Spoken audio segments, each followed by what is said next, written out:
La generación Z, los nacidos después del 1995, es la primera en haber nacido en un mundo completamente digital, con acceso permanente a pantallas y redes sociales, y desde entonces ese acceso no ha hecho más que masificarse. Las estimaciones de exposición a pantallas varían, pero en promedio está descrito que los niños menores de 2 años pasan 1 hora al día. Los niños entre 2 y 4 años pasan en promedio 2 horas y media al día expuestos a pantallas, los niños de 5 a 7 años 3 horas y media, los preadolescentes hasta los 12 años pasan de 4 a 6 horas al día y los mayores de 12 años entre 7 y 9 horas al día. El uso excesivo de pantallas en los niños ha sido asociado a efectos negativos como insomnio, obesidad, ansiedad, depresión, alteraciones en el desarrollo y también a una mayor vulnerabilidad por los depredadores que abundan en el Internet. Pero para los niños y adolescentes, este es su ambiente natural. Hoy en la mesa de Esta Noche María Cela, hablamos sobre el impacto de las pantallas en los más jóvenes. ¿Por qué nuestros hijos recurren más a las pantallas y menos a la interacción cara a cara? ¿Qué dicen los últimos estudios? ¿Qué podemos hacer como padres para que el uso de las pantallas y las redes no afecten el desarrollo de nuestros hijos? Lo debatimos con los mejores expertos en la mesa de Esta Noche María Cela. Y nos acompañan en la mesa doña, digo yo doña, pero no le voy a decir doña, Rosa María. Eso es algo como que nos molesta ya después de cierta edad. Y al que me lo dice le digo lo mismo, le digo doña para atrás. No me digan doña a mí.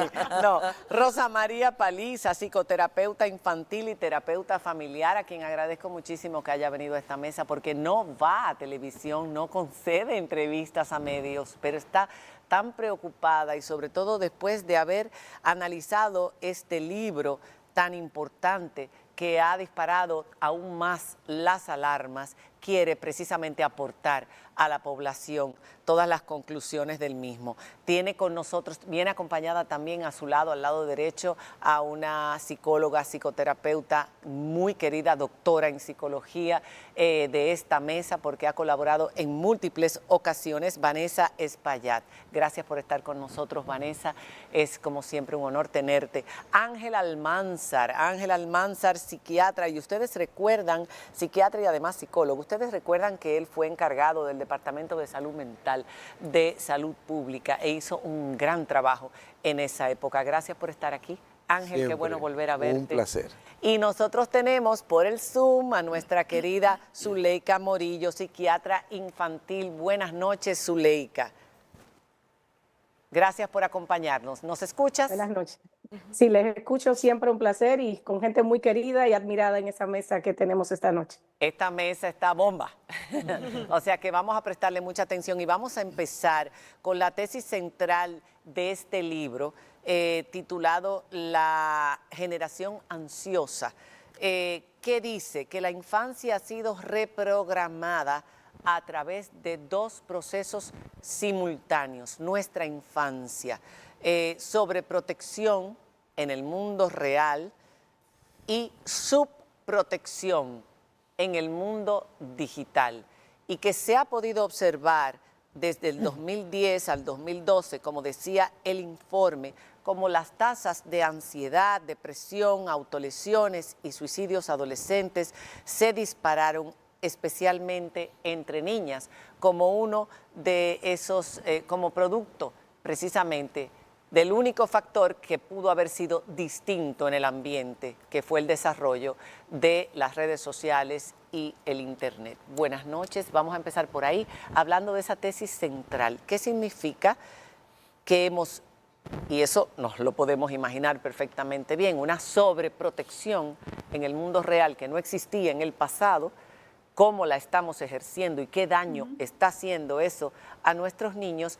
Y la subprotección en el mundo digital, pensando que ahí están más seguros porque están en casa. ¿Qué daño y qué efecto está teniendo en nuestros niños? Empezamos con la primera infancia, yo creo. Mira, si vamos a hablar, pienso que te estás dirigiendo a mí. Por que supuesto, me estás dando la palabra decana de la clara. mesa. Ok. Entonces, lo primero que es importantísimo es que hay una desconexión terrible con los bebés.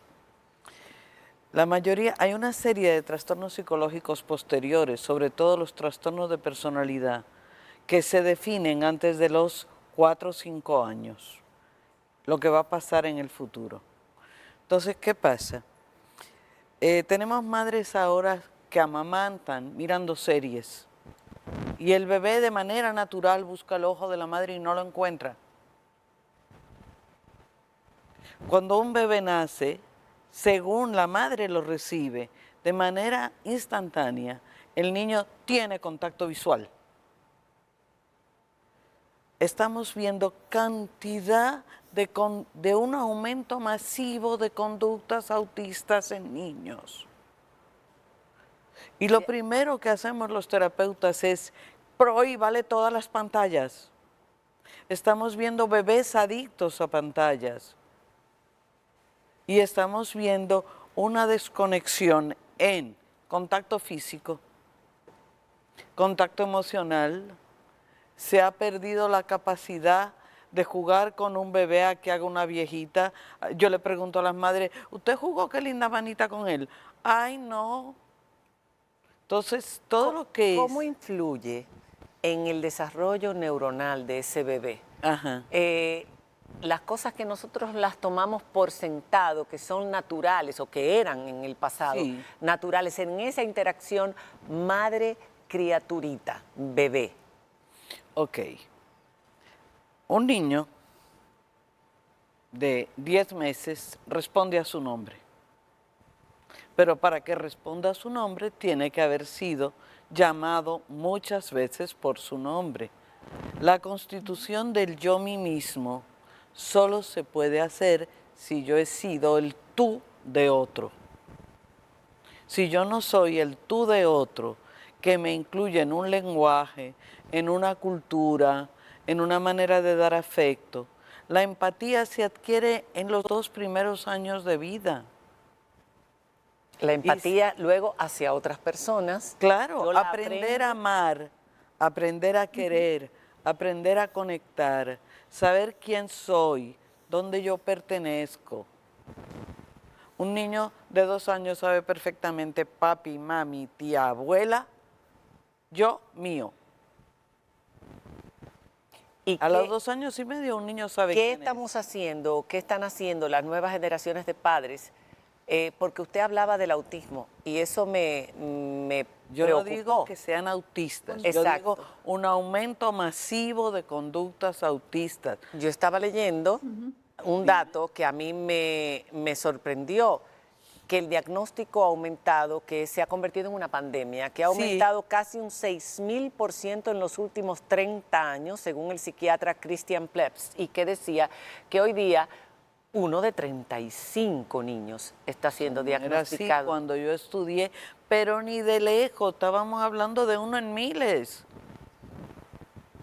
Y no es porque hay más métodos para diagnosticar y se preocupa más la O gente se por puede esto. decir un poquito porque antes muchos niños autistas estaban considerados como retrasados mentales que no son. Exacto. Ok, pero a partir de 1970, por ejemplo, en Europa se diagnosticaba perfectamente bien autismo. En algunos centros de Estados Unidos se diagnosticaba perfectamente bien. Ok, entonces ahora tenemos que el bebé, el cerebro humano nace sumamente prematuro y en el primer año de vida produce 240.000 neuronas, creo que era por hora, Cyrulnik, era hora, por hora. Entonces, nosotros nacemos con 2 fontanelas, porque el cerebro se va a desarrollar de una manera tal en los primeros 2 años que tienen que dejar hoyo para que crezca. ¿Me equivoco, doctor? Claro. Absolutamente. Ahora, cierto. Entonces, el cerebro humano nace absolutamente prematuro y se termina de constituir como cerebro humano.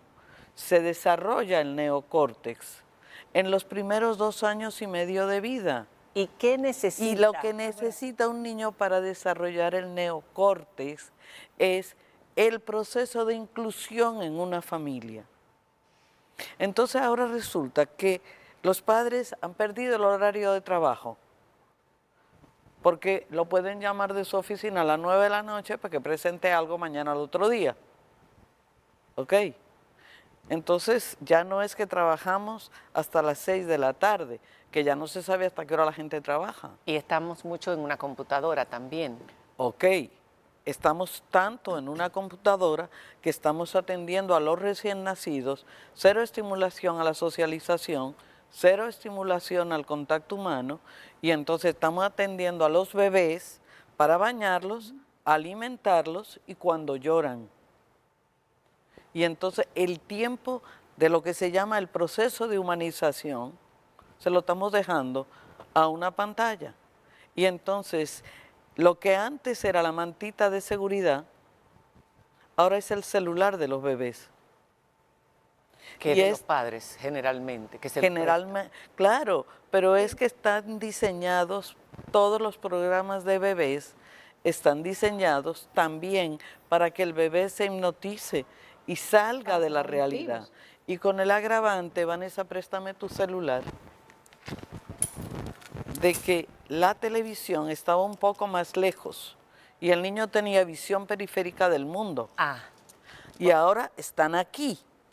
Ya. Y aquí no ven nada de lo que pasa alrededor. Nada alrededor. Nada, nada. Eso es importante porque yo bueno, eso decían también de las horas que los niños pasaban frente a la televisión, pero no se veían tantos casos y tantos problemas. Ni había tantas televisiones. Además. Generalmente las casas tenían como mucho, una televisión colectiva y a veces uno en la habitación de los padres. Ahora tenemos, primero, hemos roto la común unión de las comidas en familia. Desayuno, comida y cena era lo tradicional y la familia se reunía alrededor de una mesa. Ahora todos tienen horarios diferentes y la mayoría de los niños comen solos, sin sentido comunitario ninguno. Y la persona que los acompaña o que los cuida generalmente está con una pantalla. Bueno, yo no entiendo cómo alguien puede dejar el cuidado de un bebé a una persona que está concentrada en una serie. He visto personas en las piscinas cuidando niños, mirando una serie o videos, o videos de YouTube, mientras un bebé está al lado de un jacuzzi, de una piscina o de una piscina plástica. Entonces estamos realmente, es alarmante, es deshumanizante, sí, y dañan el cerebro infantil. No se hacen las conexiones. Tú me preguntabas neurológicamente. Sí. Las conexiones interneuronales, las autopistas del contacto humano se desarrollan mal. Vamos a hablar de cuáles son las consecuencias de que esas conexiones no se den en esa primera infancia, en esos primeros 2 años, pero también cómo influyen, porque hay muchos padres que dicen, bueno, yo hasta los 3 años no les doy, pero a partir de los 3 le dan, o a partir de los 5 o de los 6. Vamos a hablar de cómo afectan las pantallas a lo largo de la vida de un niño y de un adolescente, pero también quisimos saber qué piensa nuestro público en la calle. ¿Creen que las pantallas influyen en el desarrollo de nuestros niños? Veamos lo que opinan. Que los niños comiencen a temprana edad con ellos no necesariamente lo veo como una negatividad, sino debe de haber un control entre interactuar con los niños y utilizar la tecnología. Sí, claro que sí, porque es que un niño no está preparado para ver muchas cosas que están en el mundo y como quiera que sea hay que protegerlos. Claro que sí, porque un niño que comienza con un celular a temprana edad no está desarrollando su lenguaje, su manera de expresarse, porque en la edad de 1 a 3 años es donde el niño comienza así a ver las cosas, a palpar, a ver cómo se siente, y cuando tú le das un teléfono para que esté con el tiqui tiqui tiqui, tú lo que le estás es atrofiando sus músculos, entonces lo que le estás haciendo daño. Sin la tableta, sin el teléfono celular, el niño no se maneja. Tú llevas a un niño a un campo y si no hay conexión el niño se pone a llorar o se acuesta. Sí, influye muchísimo porque dependiendo del contenido que ellos vean, puede influir tanto positivamente como negativamente. Tema importantísimo que al que del que están alertando las agencias más importantes de la salud mental en el mundo. Hay una alerta global. La Organización Mundial de la Salud, OMS, no pantallas antes de los 2 años. La Academia Americana de Pediatría, no pantallas antes de los 2 años. Tiempo supervisado y limitado a 1 hora máximo de 2 a 5 años. Sociedad Canadiense de Pediatría, no pantalla antes de los 2 años. Tiempo supervisado y limitado a 1 hora máximo de 2 a 5 años. Academia Australiana de Pediatría advierten los efectos negativos a la exposición temprana a pantallas. Sociedad Española de Pediatría, no pantallas antes de los 2 años, tiempo supervisado y limitado a 1 hora máximo de 2 años en adelante. Francia recomienda evitar la exposición a pantallas en niños menores de 2 años y limitarlas en niños mayores de 2 años. Diana, tú tenías una pregunta antes de irnos a pausa. Y luego tengo otra. Sí, y la pregunta iba en el orden de que a los países, a las naciones, a los organismos internacionales, tú acabas de mencionar la Organización Mundial de la Salud, les toma mucho tiempo, a veces décadas, para tomar medidas drásticas contra las adicciones. Lo vimos contra el cigarrillo, que tomó décadas y décadas de estudio para que finalmente en los países se tomaran medidas drásticas contra el cigarrillo. Todavía es una batalla contra el alcohol, por ejemplo. Con este tema de las pantallas y de los niños, los infantes, los niños pequeños, pero también los adolescentes, los estudios ya de manera fehaciente, categórica, afirman el daño, porque siempre hay un empuje desde el lado de las industrias que promocionan esto, desde el lado de las compañías tecnológicas, en este caso, que se lucran de esto. Se puede decir, sin lugar a dudas, que las pantallas, las redes sociales y el tiempo que los niños pasan enganchados en estas tecnologías afectan su desarrollo. Definitivamente sí. Sí. Lo Definitivamente sí. Absolutamente sí. Claro que lo Ajá. afecta. Sí, claro que lo afecta, Diana, pero hay un detalle importante que es lo interesante de esta mesa. La tecnología está y llegó para quedarse. Entonces, definitivamente, esa posición categórica de los 5 continentes, de las sociedades más fuertes que trabajan con la niñez, diciendo menores de 2 años, 0 pantalla, es un poco la respuesta a lo que planteaba Paliza, y era el tema de que los vínculos, lo que es la reacción de las neuronas en espejo que necesita todo individuo, que lo tienen los animalitos. Ustedes no han visto que los perritos repiten cosas. Imagínense, un niño necesita, la neurona de espejo del niño no puede ser una inteligencia artificial, no puede ser la pantalla, tiene que ser un ser vivo, porque le va a permitir desarrollar esos vínculos primarios. Y es un poco lo que tenemos que tomar en cuenta. Pero ¿cómo mediar esto? Decían ahí tras bastidores, ¿qué pasa con el uso de las pantallas de los adultos, de los cuidadores? A mí me encanta que el iPad, las computadoras te van diciendo cuánto tú usas de la pantalla. A veces muchísimo tiempo más de lo que debiésemos, no solo por asunto laboral, sino por conexión. Hoy me decía un paciente algo interesantísimo. Yo aprendo muchísimo con mis pacientes. Al ser psiquiatra infanto-juvenil, la parte de la adolescencia te enseña muchísimo porque empieza a los 10 años con este tema de la tecnología.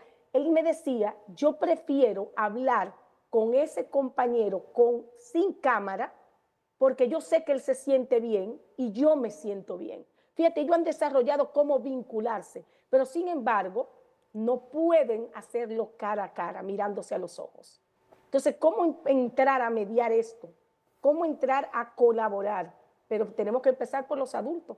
Y algo Cuando que nosotros estamos cuidando, ¿de qué manera estamos cuidando? Exacto. Y algo que es importante que dejemos claro en esa etapa de los 2 años para seguir con las demás es cuáles son los trastornos que se van a desarrollar y si esos trastornos se pueden revertir. Ese daño que se hizo en esa etapa de los 2 primeros años, donde no hubo todo eso que era necesario para esas conexiones, por culpa de las pantallas o de la ausencia o la falta de atención. Pantallas de los adultos. O de las pantallas de los adultos, exacto. Que no están. ¿Cuáles son esos trastornos? Usted habló de autismo y yo me quedé con las ganas de saber si esto podría causar. Me gusta lo que dice mucho, lo que dice Zuleika, porque mencionó neuronas de espejo. Las neuronas de espejo Lo primero lo descubrieron en los monos y una mamá mona tiene 4 o 5 semanas, una mona rhesus, para enseñarle a su bebé mono toda la comunicación de la manada, todos los gestos que son comunicativos en la manada. Porque el cerebro tiene también ventanas de aprendizaje. El cerebro es plástico, el cerebro es modificable, ¿ok? Entonces, mientras antes tú comiences a trabajar con un niño, cualquier problemática que tenga, antes el niño tiene capacidad de recuperación. ¿Cuáles son esos trastornos que los padres pueden identificar para entonces tratarlos? Lo primero es falta de contacto visual. Cuando se pierde el contacto visual de un niño que no busca los ojos de los adultos, algo mal está pasando. Inmediatamente. Y eso es detectable a los 5 o 6 meses. Y eso es el primer síntoma de alarma. Segundo síntoma de alarma, no responde a su nombre a los 8. Tercer síntoma o cuarto síntoma de alarma, al año y medio tiene que saber señalar con el dedo solo para enseñar. O sea, un bebé de 1 año y medio ve la luna, mira a su mamá y hace comunica, comunica, comunica. Lo más grave es darse cuenta de que el bebé no está comunicando con nosotros, que no está aquí. No está aquí probablemente porque nosotros tampoco estamos en él. Tú hablabas de que si el autismo es genético. Genético no es, no se transmite de padres a hijos porque los autistas difícilmente establecen pareja y difícilmente tienen hijos por su mismo problema de comunicación. Se habla de que es epigenético, pero hay mellizos idénticos donde un hermano es autista y el otro no. Entonces, y son mellizos idénticos, entonces no es tan genético. Este aumento descomunal. Este aumento descomunal es el cambio de cultura.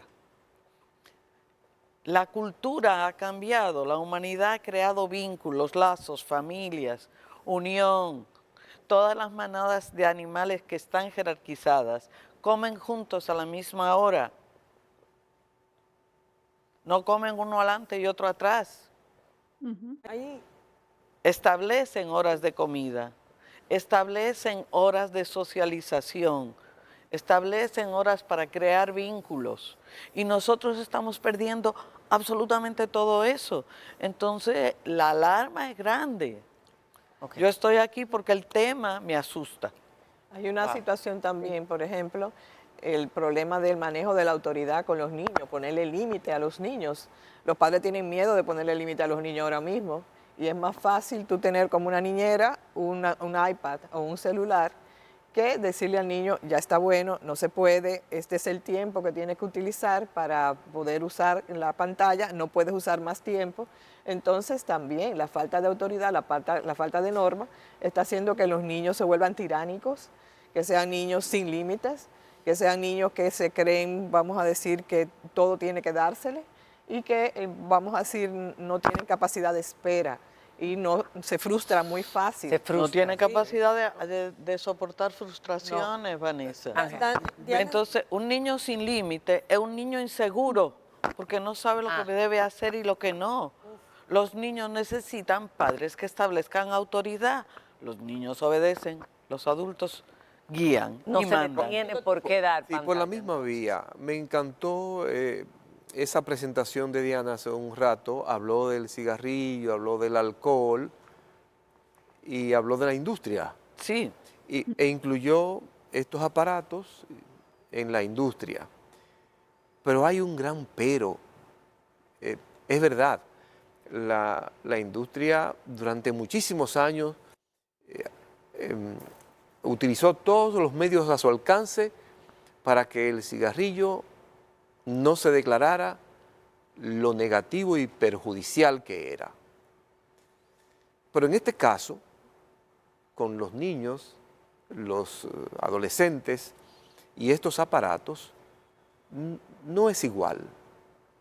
Porque ahora somos nosotros, los adultos, los padres, los que fomentamos los que hemos fomentado el uso de estos aparatos para nuestra comodidad.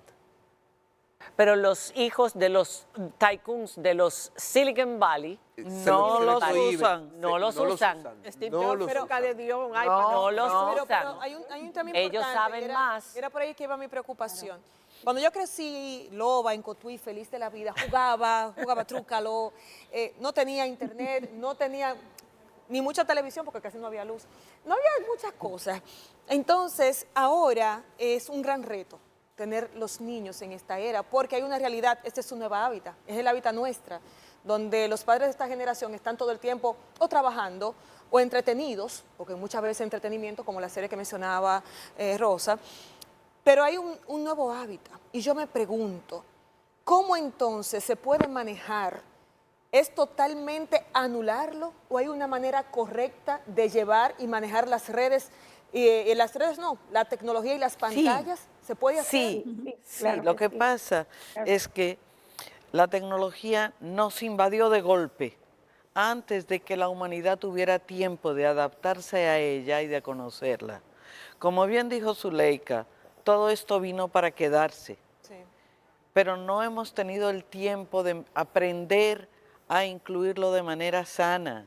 Ok, Aquí están todos los peligros, esto es una caja de Pandora. así es. Aquí está todo lo malo y todo lo bueno mezclado, se metió en una batidora. Yo le explico a los niños, le voy a decir a tu papá y a tu mamá que te dejen andar por cualquier calle, a cualquier hora y por cualquier barrio y tú solito. Y los niños me dicen, no. No, Y yo digo, ¿y por qué no? Dice, porque en la calle me pueden robar, me pueden Esa es secuestrar. otra. Esa es Espera. Y yo le digo, y aquí están todas las calles del mundo a todas las horas. Aquí están todos los ladrones, pero aquí está la iglesia, aquí tú puedes oír al Papa, aquí están clínicas, aquí está todo lo bueno. y todo lo malo. Y aquí está todo lo peligroso. Sí, pero por ejemplo, usted acaba de decir, el niño dirá, no, en las calles no. Antes los niños jugaban en las calles, en los campos, en los pueblos, en la ciudad de Santo Domingo. En los barrios. En los barrios había seguridad. Los niños salían a la calle, había mucho menos vehículos, mucho menos peligro. Hoy en día es lógico que los padres no quieran tener a sus hijos en el exterior jugando, que eso es parte también de la socialización y de cómo aprender a convivir en Claro. sociedad. Entonces vamos a hablar de qué es lo que, primero, cuál es el daño a partir de los 2 años, porque muchos dirán, bueno, como dije yo anteriormente, se lo voy a dar de los 3 en adelante, o se lo voy a dejar desde los 6 o desde los 7. Hay un consenso ¿Cuándo? que darse, ¿En sí, qué hay un momento? ¿Y cómo afecta claro. sobre todo a los adolescentes que lo estamos viendo ya en El una forma más consenso es grave? 1 hora al día. Cuando Por ejemplo, a regresemos partir de de la los 2 pausa, años. vamos a 1 hora. ampliar, vamos a Con ampliar. supervisión de los adultos. ¿Qué están mirando? Ya volvemos, que hay mucho más que hablar y sus comentarios en nuestro hashtag menores y pantallas ENM. Menores y pantallas ENM es Queda un nuestro cuarto de hashtag. hora. Ya volvemos.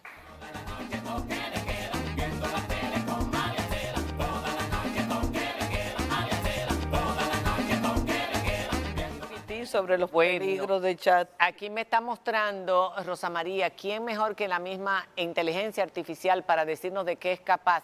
Le preguntamos sobre el peligro del mal uso de la inteligencia en las redes sociales y fue mucho: desinformación, manipulación, impacto en autoimagen y autoestima, adicción y control de comportamiento, todavía exponencialmente a lo que ya estaba. Zuleika quería decir algo antes de la pausa. Sí, yo creo que es para ir haciendo esa recogida de las preguntas, porque esto es una mesa de parte 1, 2 y 3 y 4 y todavía más. Esas patologías en los menores de 2 años, los trastornos de sueño, podemos verlo en menores de 2 años, podemos ver también retraso de comunicación efectiva que llegan a la consulta, y hay que quede claro el público que nos ve, porque esto es un programa psicoeducativo, no es que esto crea autismo, es comportamientos autísticos. Eso es, Estudios claro. japoneses han demostrado que las conductas autísticas pues están exponencialmente en increciendo, y muchas veces son diagnosticados niños que lo llevan 5 años a terapia por conductas. Por eso es tan importante profesionales que tengan una buena casuística.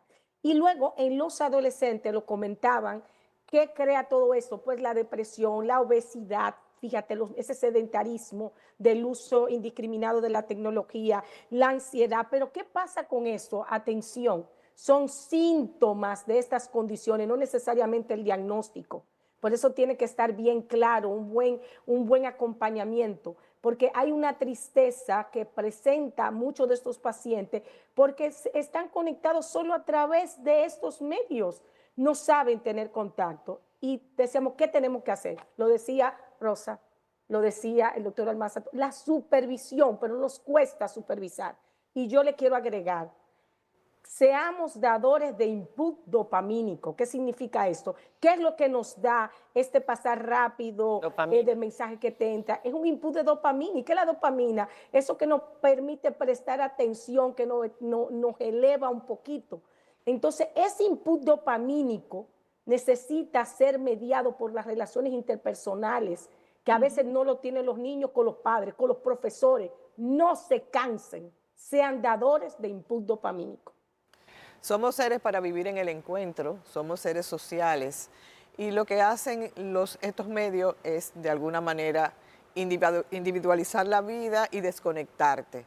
Y si no desconectamos, no vamos a saber regular las emociones, vamos de alguna manera a incrementar, como decía Zuleika, los procesos ansiosos, depresivos, ideación suicida, porque el niño no sabe conectar, no sabe tener relaciones, vamos a decir, saludables, no sabe cómo relacionarse con las personas de su edad, no sabe cómo conectar, solamente a través de un aparato celular. Y hay un tema que decía Rosa María, de todos los peligros que había, uno de ellos que ha existido siempre, que es el acoso escolar o el bullying.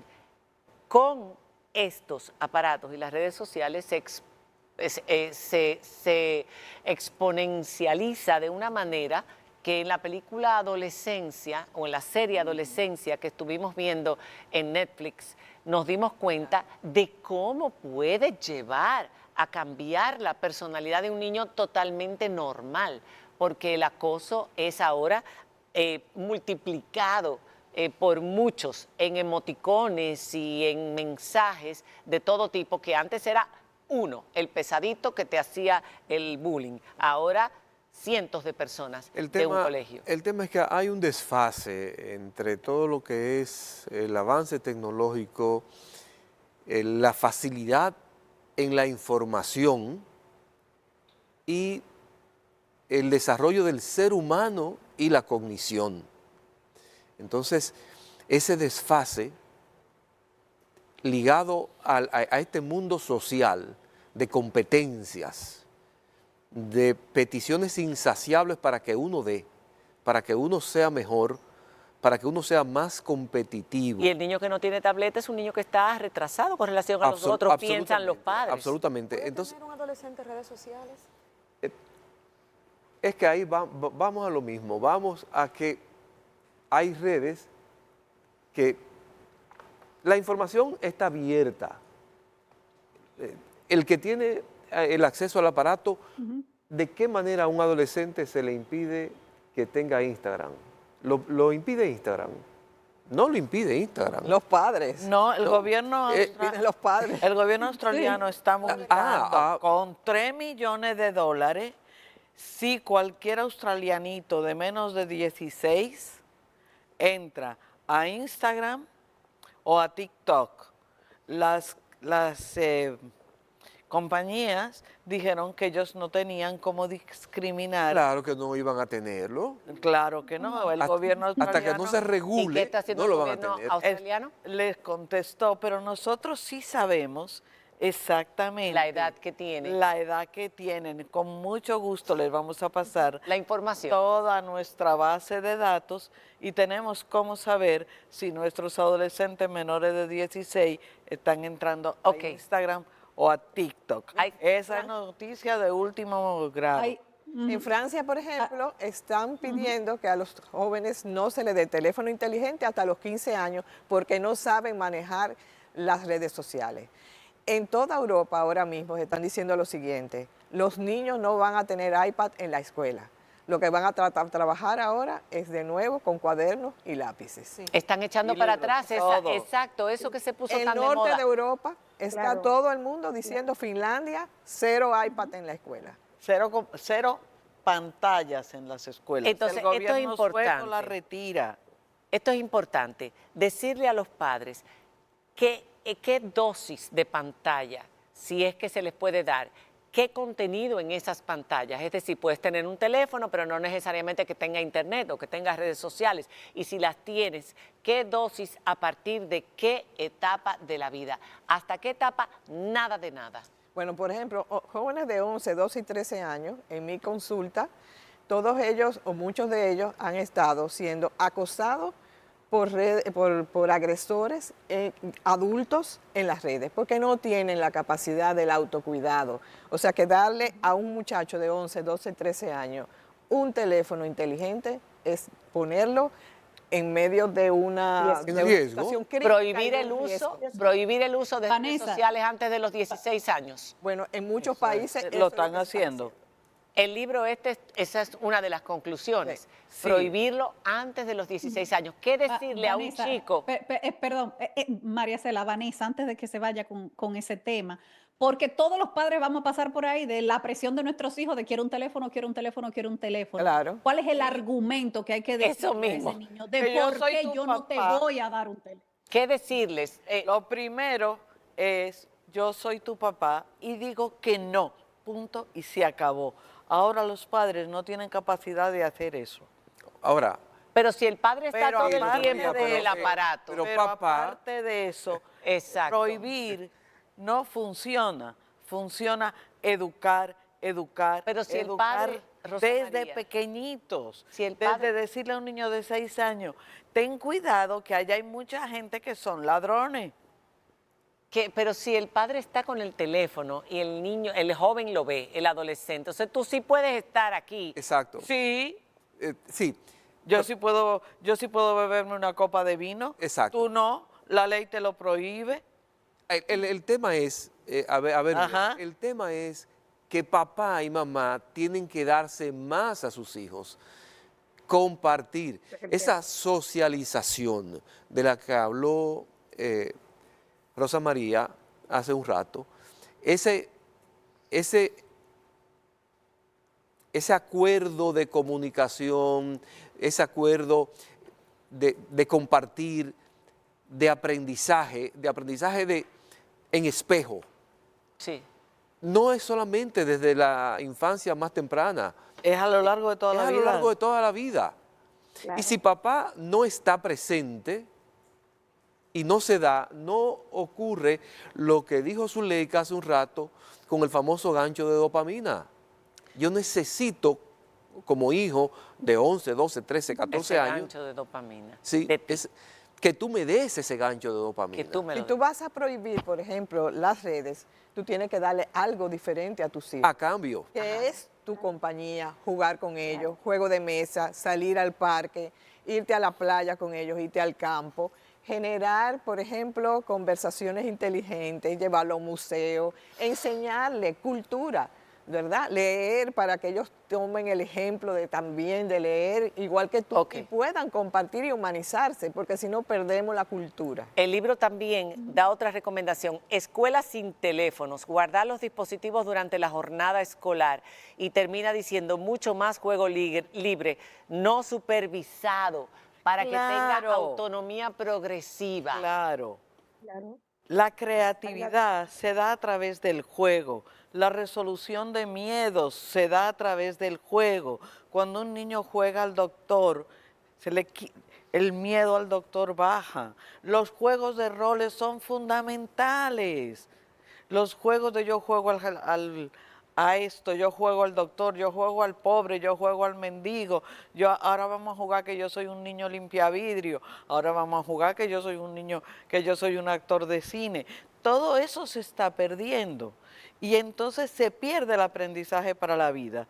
Y tenemos adolescentes en pánico al futuro porque no saben cómo van a vivir.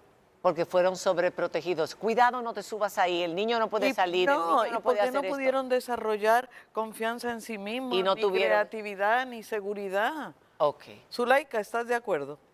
Totalmente, porque estamos hablando que la simbolización es lo que te da ese proceso. La simbolización te da el proceso de capacidad adaptativa. Entonces, cuando tú eres capaz de simbolizar, sobre todo en en los primeros estadios del desarrollo, en edad escolar, en edad preescolar, pues se te apertura muchísimas posibilidades.